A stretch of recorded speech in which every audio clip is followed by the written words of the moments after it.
नमस्कार मित्रों, RP sir classes में आप सभी का स्वागत है।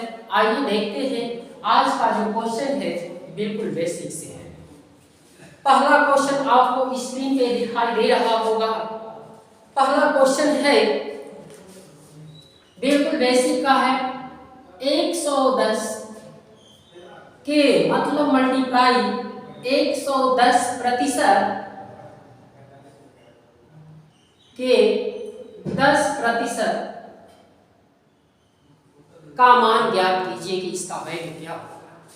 तो आप जानते हैं कि इस प्रतिशत को अगर मैं हटाना चाहता हूं तो ये बटा में क्या हो जाता है, 100 हो जाता है। इस प्रतिशत को मैं अगर हटाना चाहूंगा तो इसका वैल्यू कितना होगा, बटा में 100 हो जाएगा। आप देखते हैं कि ये डबल जीरो से डबल जीरो काट कर देंगे। यहां से एक जीरो से अगर एक जीरो को काट दिया जाए तो आप समझ सकते हैं कि अगर 11 में 11 का मल्टीप्लाई कर दिया जाए तो 121 आ जाएगा। लेकिन ये अपान 10 है, अगर 10 का इसमें डिवाइड कर दिया जाए तो एक अंक पे एक जीरो है तो दशमलव लगाकर इसका हम जवाब दे सकते हैं कि इसका पहला आंसर सही है 12.1। आते हैं दूसरे नंबर क्वेश्चन। दूसरा नंबर क्वेश्चन भी बिल्कुल बेसिक है। कोई भी इंसान अगर आगे बढ़ता है तो बेसिक ही पढ़कर आगे बढ़ता है। अगर वो छोटे की जानकारी नहीं रखता है तो बड़े क्वेश्चन को करना असंभव रह जाता है। इसलिए बेसिक बहुत जरूरी है आपको जानना। देखते हैं दूसरा क्वेश्चन है, वह छोटी से छोटी संख्या ज्ञात कीजिए जिसे 28 से गुणा करने पर प्राप्त संख्या पूर्ण वर्ग होती है। पूर्ण वर्ग बनाना है, वो कौन सी संख्या है जिसे 28 से अगर हम गुणा कर दें तो वो पूर्ण वर्ग हो जाएगा। तो सबसे पहले आपको यही समझना है कि 28 का फैक्टर क्या हो सकता है। तो 28 को हम लिख सकते हैं 2 गुणे 2 गुणे 7 लिख सकते हैं। अब वर्ग बनाने के लिए आप यहाँ क्या कर सकते हैं, तो वर्ग देखेंगे तो यहाँ 2 का वर्ग बन रहा है, लेकिन क्या यहाँ 7 का वर्ग बन रहा है? नहीं, 7 का वर्ग नहीं बन रहा है। इसलिए यहाँ किस संख्या से गुणा कर देंगे, तो अगर 7 से मैं गुणा कर दूं तो कह सकता हूं कि ये 7 का स्क्वायर बन सकता है। इसलिए इसका जवाब जो होगा 7 होगा। अगर 28 में हम 7 का गुणा कर देंगे तो आपका 28 का 7 गुना आपका कितना होगा, तो 28 का 7 गुना देखेंगे तो 196 हो जाएगा, जो कि 14 का वर्ग होगा। तो इसमें हम 7 का गुणा करेंगे। इसका मतलब ऑप्शन नंबर डी सही है, 4 नंबर में। आते हैं तीसरे नंबर क्वेश्चन। तीसरा नंबर क्वेश्चन भी बेसिक है। इसका मतलब सब के सब बेसिक है। अगर बेसिक क्वेश्चन किया जाए तो इसमें कोई दो राय नहीं है कि बड़ा से बड़ा क्वेश्चन सॉल्व ना हो। तो आइए देखते हैं तीसरा नंबर क्वेश्चन। जब किसी संख्या के 3 गुणे से, जब किसी संख्या के, मान लीजिए संख्या 3 गुना 3 से गुना करने से 16 घटाया जाता है, 16 घटाया जाता है तो परिणाम 8 प्राप्त होता है। इसमें से अगर घटा दिया जाए तो यही प्राप्त कितना होता है, 8 प्राप्त होता है। तो मूल संख्या का घन कितना होगा। तो आखिर मूल संख्या क्या होगी, तो हम देखेंगे इसमें इसका मल्टीप्लाई करेंगे तो 3x, ये 16 जाकर उधर जुट जाएगा तो 16 8 24। इसका मतलब संख्या बराबर 3/24। अब कह रहा है मूल संख्या का घन क्या होगा, तो घन का मतलब 8 का क्यूब कितना हो जाएगा। तो मूल संख्या 8 आ गया, 8 का घन किया जाए तो हम कहेंगे इसका करेक्ट आंसर जो होगा 512 होगा, जो कि तीसरा ऑप्शन सही है।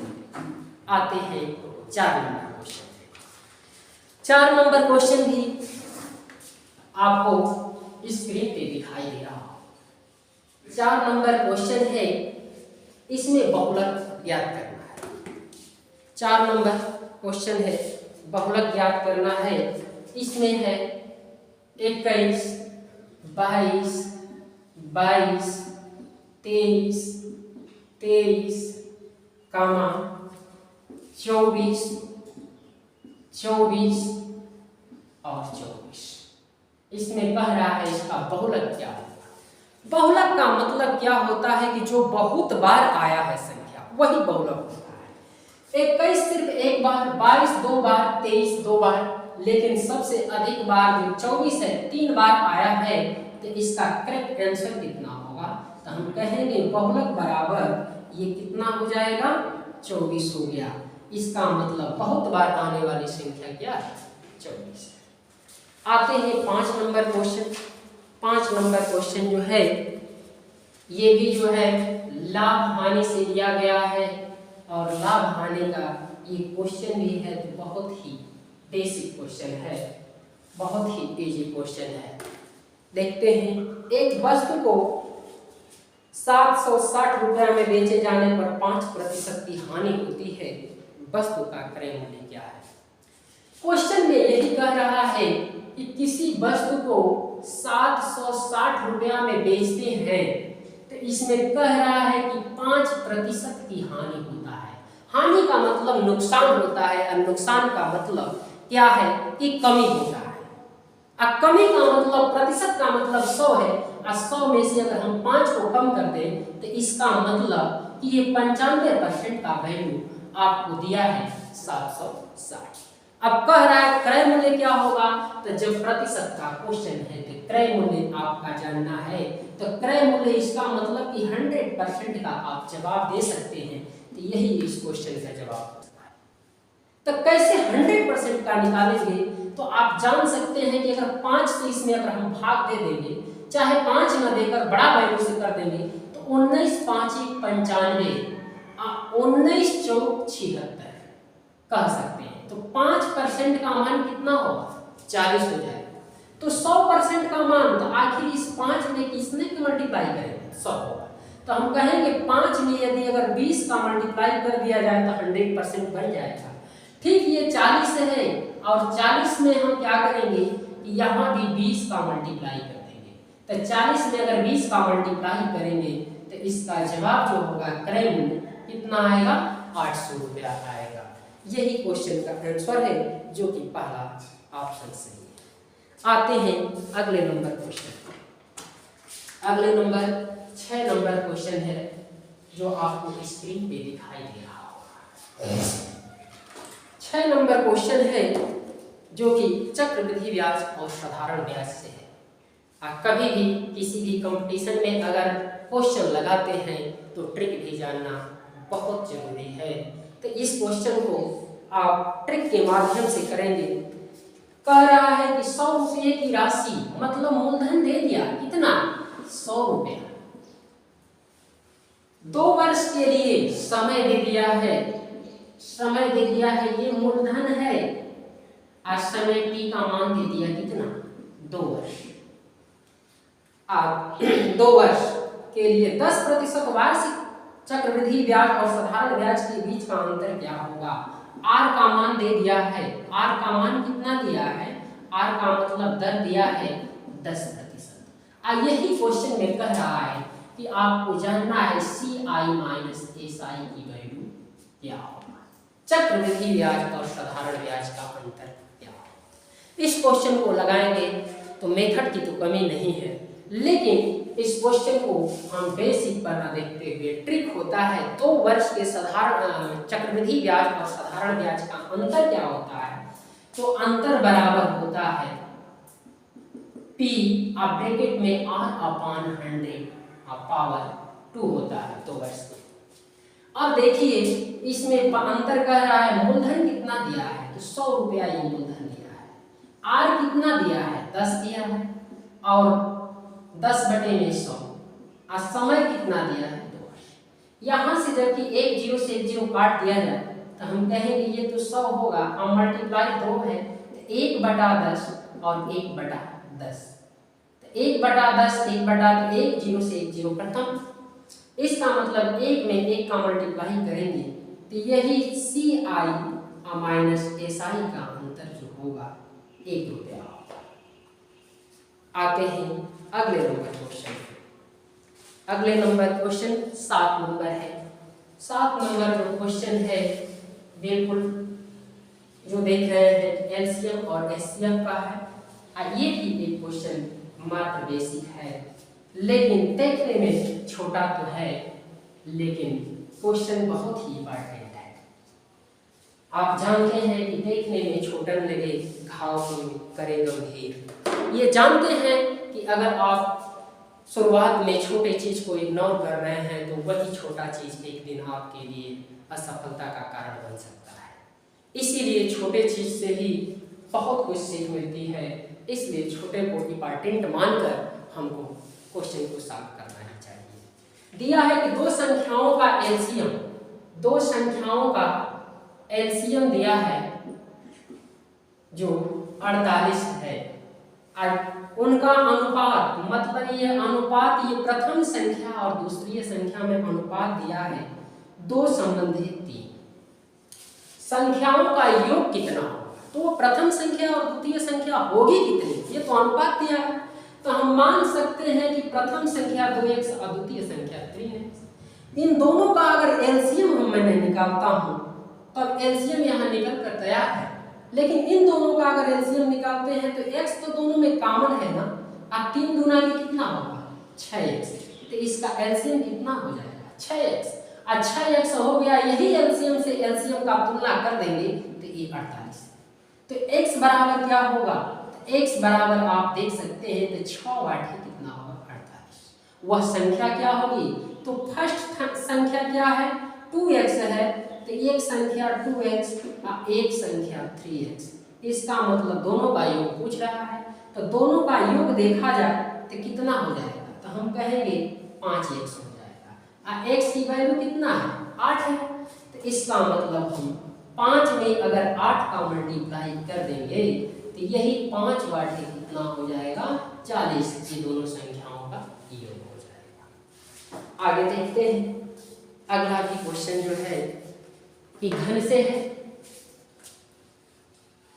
इस क्वेश्चन को भी आप देखते हैं तो इसमें जब घर से, घनाभ से, आयत से, त्रिभुज से क्वेश्चन आता है तो सबसे वेरी इंपॉर्टेंट यही होता है कि उसमें आप फार्मूला आपको याद होना चाहिए। आप फार्मूला को भली भांति जानना चाहिए।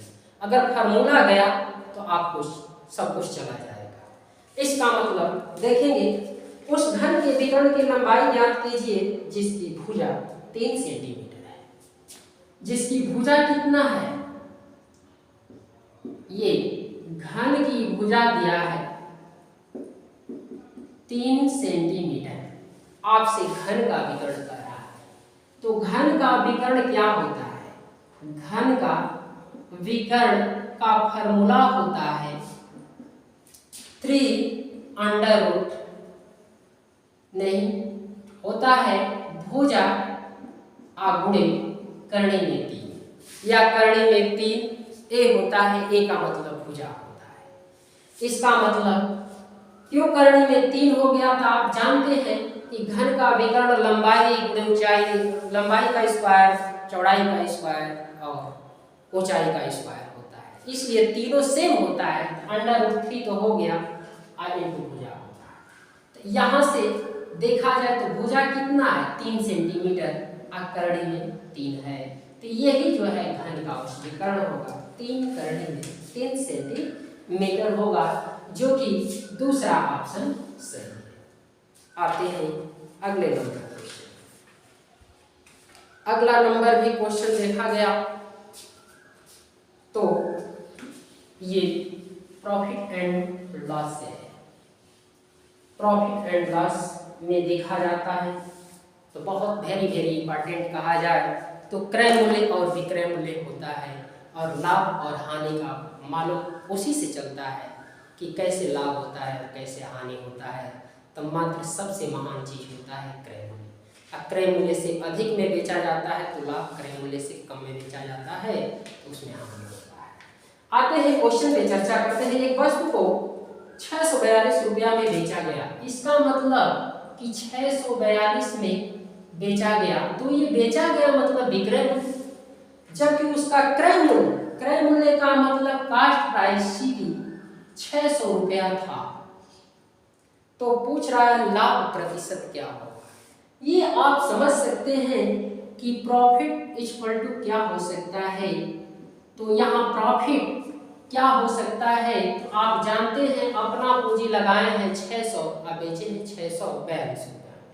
तो एसपी माइनस सीपी होता है, तो 642 में से 600 अगर माइनस कर दिया जाए तो कितना हो जाएगा, 42 रुपया लाभ हो जाएगा। लेकिन यहाँ तो पूछा है आपका प्रॉफिट परसेंट, तो परसेंट का मतलब होता है 100, आज 100% से गुणा करेंगे, लेकिन लाभ आने की गणना करते हैं जो है क्रय मूल्य पर, तो बटा में कितना 600, तो लाभ बटे क्रय मूल्य अपने 100%। तो ये डबल जीरो से डबल जीरो को हटा दिया जाए और 6 से इसमें भाग दे दिया जाए तो 7 आ जाएगा। तो प्रॉफिट कितना होगा, तो 7% का प्रॉफिट होगा, जो कि पहला आंसर सही है। अगर इस क्वेश्चन को और डीपली में जाते हैं या मौखिक में जाते हैं तो और बेटर है। 600 का सामान है, आपको 642 रुपये में बेचा गया, तो 100 पे कितना मिल रहा है, तो 600 का है, 100 पे आपको 7 रुपया मिलेगा, क्योंकि 42 है तो 6 का यहाँ भाग दे देंगे, परसेंटेज का मतलब दोनों जीरो खत्म और 600 खत्म कर देंगे, तो 42 रुपया एक्स्ट्रा है, तो 6 का इस 42 में भाग दे देंगे तो 7%, या 100 रुपया पर परसेंटेज का मतलब कितना मिला, तो 100 रुपया पे आप बता सकते हैं कि 7 रुपया मिला, इसलिए 600 नोट है तो 6 बार 7 7 का मतलब 42 रुपया ही आ जाएगा। तो इसका मतलब कि 7% इसका करेक्ट आंसर होगा पहला। आते हैं देखते हैं अगले नंबर क्वेश्चन भी आपको स्क्रीन पे दिखाई दे रहा होगा। अगला क्वेश्चन 10 नंबर है, विभाज्यता से क्वेश्चन है। यदि तीन अंकों की संख्या, 3 अंकों की संख्या क्या है, 7x और 6 है, इसको 11 से विभाज्य किया जाए, कह रहा है इसको 11 से विभाज्य किया जाए तो x का मान क्या हो। कहने का मतलब इस x के स्थान पे हम कौन सा अंक रखेंगे कि वो 11 से पूरा का पूरा विभाज्य हो जाएगा। तो यहाँ 11 से विभाज्यता का नियम आप जानते हो कि 11 से विभाज्यता है कि विषम स्थान के अंकों का योग, तो विषम स्थान के अंकों का 6 और 7 कितना होगा, तो हम कहेंगे 6 और 7 मिला देंगे तो कितना हो जाएगा, ये 13 हो जाएगा। इसके बाद सम स्थान मतलब इधर से गिनेंगे तो दूसरे स्थान अंक माइनस x, जो भी आना चाहिए वो 11 से की तो भाग चला जाना चाहिए या वो शून्य आना चाहिए। तो यहाँ शून्य लाने के लिए तो 13 रखना पड़ेगा, लेकिन एक डिजिट आपको रखना है, इसलिए 13 न बनाकर हम इसको 11 बना देते हैं। तो हम कहेंगे कि इसका मतलब कि 11 से भाग चलना चाहिए तो 11 आना चाहिए। तो इसलिए x को अगर इधर ले जाएंगे तो x बराबर 13 माइनस 11, इसका मतलब 2 x का आंसर हो, इसलिए x के स्थान पे 2 रखना होगा, इसका पहला आंसर।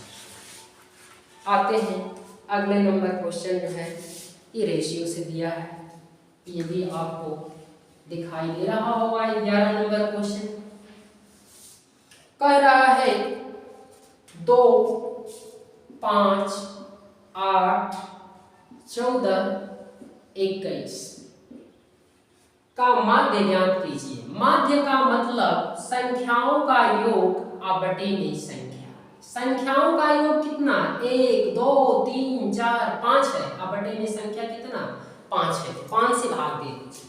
इसी का माध्य कहा जाए या औसत कहा जाए या समांतर माध्य कहा जाए, कोई अंतर नहीं, सबका सब एक ही होता है। तो यहाँ से अगर ऐड करेंगे 2, 7, 2 और 5 7, 8, 15, अब 15 और 14 कितना 29, 29 में अगर 21 जोड़ दिया जाए तो हम कहेंगे 50 होगा।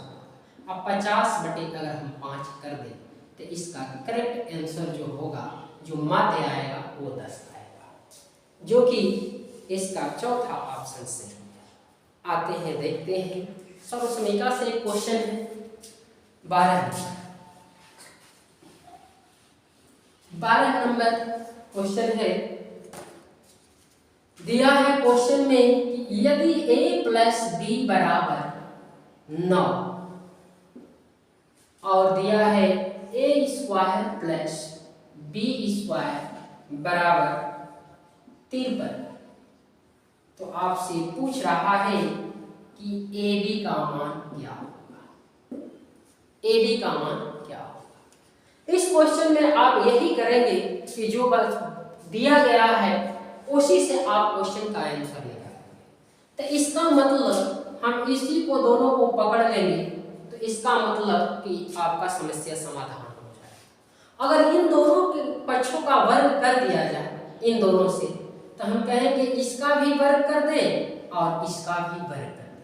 तो जब वर्ग करेंगे a प्लस बी का होल स्क्वायर किया जाए, तो a प्लस बी का जब होल स्क्वायर किया जाए तो यहाँ क्यों ना हम लिख देते हैं a square plus B square plus 2ab। इधर 9 है तो 9 का स्क्वायर कितना होगा, 81 हो जाएगा। तो आखिर a स्क्वायर बी स्क्वायर तो आपको मौजूद है, दिया हुआ है, कितना हो गया 53 हो गया। अब प्लस 2ab इक्वल टू 81। तो यहाँ 2ab कितना हो जाएगा, तो 81 में से 53 क्या कर देंगे, कम कर देंगे। तो 81 में से अगर 53 कम कर दिया जाए तो हमको लग रहा है कि इसका 11 में से 3 कम होगा तो 8 होगा, तो 28 हो जाएगा। तो ये ए बी का मान पूछ रहा है, तो हो गया ए बी का मतलब कि 2 से भाग दे दीजिए, तो ए बी का मान जो आएगा ये 14 आएगा, जो पहला ऑप्शन सही है। आते हैं अगले नंबर क्वेश्चन जो है कि ये भी जो दिया है मेंसुरेशन से क्वेश्चन दिया हुआ है, मेंसुरेशन के शंकु से क्वेश्चन दिया गया है। आज जब भी मेंसुरेशन का क्वेश्चन बात आता है तो आपका फार्मूला वेरी इंपॉर्टेंट होता है। देखते हैं, बेसिक क्वेश्चन है, लेकिन अगर फार्मूला न रहते हुए, आपको फार्मूला न मालूम होते हुए उस बेसिक क्वेश्चन को भी आप कर नहीं पाते हैं, उसमें भी असमर्थ रहते हैं। यही रीजन है कि जहाँ तैयारी करना चाहिए, हमको देखना चाहिए बेसिक चीज, नहीं देखते हैं तो अंततोगत्वा हमारा बेसिक ही क्वेश्चन जब ना आए तो कठिन क्वेश्चन की तो बात ही छोड़ दीजिए। देखते हैं, दिया है 13 नंबर क्वेश्चन। 14 सेंटीमीटर त्रिज्या वाले एक शंकु की वक्र पृष्ठ का क्षेत्रफल 2200 सेंटीमीटर स्क्वायर है, तो इसकी ऊंचाई ज्ञात कीजिए। ये शंकु ही बनाया गया है, इसका ऊंचाई h पूछ रहा है ज्ञात करने के लिए। इसकी त्रिज्या दिया है 14 सेंटीमीटर। ये आपका तिरछी का यल होता है, r होता है, या ये ऊंचाई h होता है, तो h का मान पूछा है। इसका वक्र पृष्ठ का क्षेत्रफल दिया हुआ है, तो वक्र पृष्ठ का क्षेत्रफल क्या होता है, वक्र पृष्ठ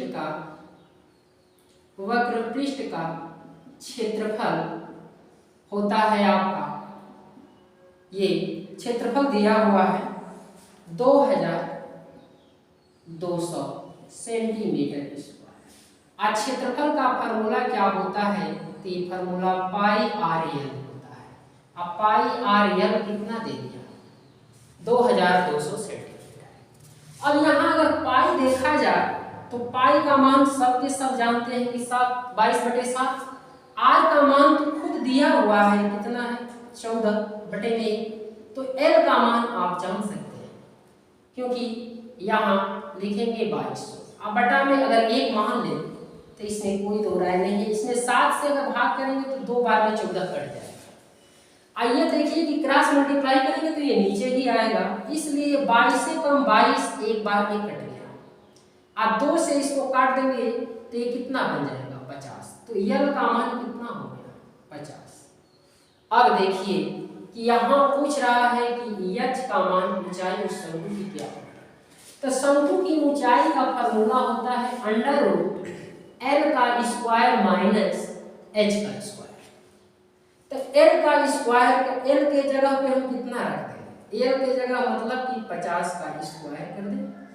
h का स्क्वायर नहीं, ये r का स्क्वायर होता है। तो r कितना है यहाँ 14 सेंटीमीटर, तो 14 सेंटीमीटर का स्क्वायर। अगर इसका किया जाए स्क्वायर, तो ये 50 का स्क्वायर कितना होगा 2500 होगा, 14 का स्क्वायर कितना होगा 196 होगा। 2500 में से 196 को अगर कम कर दिया जाए तो हम कहेंगे 2304 होगा। अब 2304 का वर्गमूल कितना होगा तो हम कहेंगे इसका वर्गमूल जो होगा 48 होगा, क्योंकि 23 को हम लिख सकते हैं 2304 को 48 गुणे 48। यहाँ से पेयर निकालेंगे तो 48 सेंटीमीटर इसकी क्या हो जाएगी ऊंचाई हो जाएगी। तो यही ऊंचाई जो है 48 सेंटीमीटर हो जाएगा, जो कि इसका चौथा ऑप्शन सही है। आते हैं अगले नंबर क्वेश्चन पे। अगले नंबर क्वेश्चन भी आपको स्क्रीन पे दिखाई दे रहा है। ये ही आपका क्वेश्चन जो है बिल्कुल एक फ्रैक्शन से है, फ्रैक्शन से है। अब फ्रैक्शन का क्वेश्चन आप जानते ही हैं कि कैसे हल किया जाएगा। देखते हैं, ये है 5x बटे में 2 माइनस 5 बटे में 3 ब्रैकेट में 3 बटे में 2 प्लस 4x बटे में 3 बराबर 5 बटे में 6। तो कह रहा है कि x की वैल्यू क्या होगा, इस क्वेश्चन में x की वैल्यू कह रहा है कि क्या होगा। देखते हैं, ये 5x बटे में 2 तो लिख लेंगे, माइनस सबसे पहले ब्रैकेट है, यहाँ कुछ चिन्ह है तो मल्टीप्लाई का चिन्ह बन गया। तो अगर इसमें 5/3 से इसमें 3/2 में गुणा किया जाए तो हम कहेंगे 3 से 3 तो क्रॉस हो जाएगा, बचेगा क्या 5/2। यहाँ प्लस और माइनस का जब गुणा होगा तो ये भी तो माइनस हो जाएगा। अब यहाँ 5/3 का गुणा करेंगे 5 चौका 20x, आइए 3 तिलारी कितना होगा 9, अब बराबर कितना होगा 5/6। अब देखते हैं, तो इसमें जो है कि आप ये कर सकते हैं कि इसको आप नंबर को एक साइड ले लीजिए और x को हम एक साइड ले लेते हैं। इन दोनों का एलसीएम कितना होगा, तो आप कहेंगे इन दोनों का एलसीएम 9 × 18, तो इन दोनों का 18 तो हो गया। इसको 18 बनाना चाहते हैं 2 को तो 9 से मल्टीप्लाई करेंगे, तो 9 से इसमें मल्टीप्लाई करेंगे तो 9 × 5 = 45x। इसमें 9 दूना 18 होगा तो 20 दूना की कितना होगा, ये 40 हो जाएगा, 40x हो गया। अब यहाँ से देखेंगे तो इन दोनों को अगर 45 में से 40 कम कर दिया जाए तो इसका आंसर कितना होगा 5x/18। अब इस दोनों का हल तो हो गया, अब इन दोनों को हल करना है तो यहाँ 6 है, यहाँ 2 है, 6 और 2 का एलसीएम कितना होगा, तो हम कहेंगे 6 है। तो 2 को 6 बनाने के लिए 3 की आवश्यकता है, 3 का गुणा करेंगे तो 6 बनेगा, तो 3 का इसमें गुणा कर देंगे तो 3 × 5 = 15, ये हो जाएगा 15। आज 6 और 6 तो ठीक है, इसलिए 5 प्लस कर देंगे 5, क्योंकि ये माइनस इधर जाएगा तो प्लस होगा। तो ये 15 और 5 कितना हो जाएगा, तो हम कहेंगे ये तो 20 हो जाएगा। अब क्रॉस मल्टीप्लाई करेंगे तो ये ऊपर आएगा, तो इसका मतलब इसमें भाग दे दीजिए, 6 × 3 = 18 हो जाएगा। अगर यहाँ 1 बन गया तो 5 तो नीचे आएगा ना, तो इसका मतलब 5 से इसमें अगर हम भाग दे देंगे तो 5 × 4 का कितना 20। तो x का 1 में मल्टीप्लाई करेंगे x, और 3 का अगर 4 में मल्टीप्लाई करेंगे तो इसका करेक्ट आंसर जो होगा x का 12 होगा, जो कि आपको तीसरा ऑप्शन सही है। आते हैं लास्ट नंबर क्वेश्चन, आपका 15 नंबर, जो ये क्वेश्चन जो दिया है मंसुरेशन से।